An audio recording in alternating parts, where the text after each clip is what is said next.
Hello guys, welcome back to my channel Ashok Karimnagar. So ఇవాళ ముచ్చట ఏంటంటే పొద్దున 5 గంటలకు వెళ్ళేసి ఆఫీస్కి అయితే రెడీ అయిపోయినా. రూమ్ నుంచి బయటికి వెళ్ళి బస్ స్టాప్ దగ్గరికి అయితే వెళ్తున్నా. బస్ స్టాప్ దగ్గరికి పోయి ఒక 5 మినిట్స్ వెయిట్ చేసి మా బస్ అయితే వచ్చేసింది.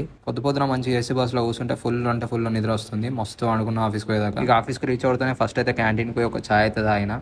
చాయ్ తాగి నా వర్క్కి నేనైతే వెళ్ళిపోయినా. పోయి వర్క్ చేసుకున్నాక కొంతసేపటికే మాకు బ్రేక్ఫాస్ట్ టైం అయితే అయింది. బ్రేక్ఫాస్ట్ చేయడానికి బయటకు వచ్చిన. పొద్దునే ఎంత ఎండ కొడుతుంది. బ్రేక్ఫాస్ట్ చేద్దామని క్యాంటీన్కి పోయేసరికి ఈ రోజు అయితే మాకు సాంబార్ ఇడ్లీ అయితే పెట్టారు. సాంబార్ ఇడ్లీ తినేసి బ్రేక్ఫాస్ట్ కంప్లీట్ చేసుకొని బ్యాక్ టు వర్క్ అని చెప్పి మళ్ళీ కొంచెం వర్క్ ఉంటే కంప్లీట్ చేసేసుకొని టైం చూసరికి 12 అవుతుందని చెప్పి మళ్ళీ లంచ్ టైంకి బయటకు వచ్చేసరికి ఎండ చూడు ఎట్లా కొడుతుందో. ఈ ఎండ చూసుడుతో నాకు ఒకటే డలా గుర్తుకొచ్చింది.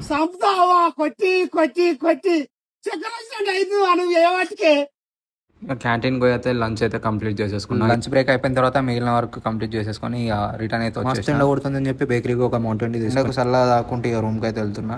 రూమ్ దగ్గరికి అయితే వచ్చేసిన, పైకి పోతున్నా రూమ్లోకి వచ్చుడుతోనే ఫ్రెష్ అయ్యి ఫేస్ వాష్ అయితే చేసుకున్నా. ఇక ఫ్రెష్ అప్ అయిపోయి మస్తు కూలర్ ఆన్ చేసుకుని అయితే మస్తు అయితే వండుకుని. అండ్ ఈ నుంచి మన ఛానల్ డైలీ ఒక బ్లాగ్ అయితే పక్కా వస్తుంది. చలో రైట్ ఉంటాం. మళ్ళీ అప్పటి వరకు వీడియోకి లైక్ చేసి మన ఛానల్ అయితే సబ్స్క్రైబ్ చేసుకోండి.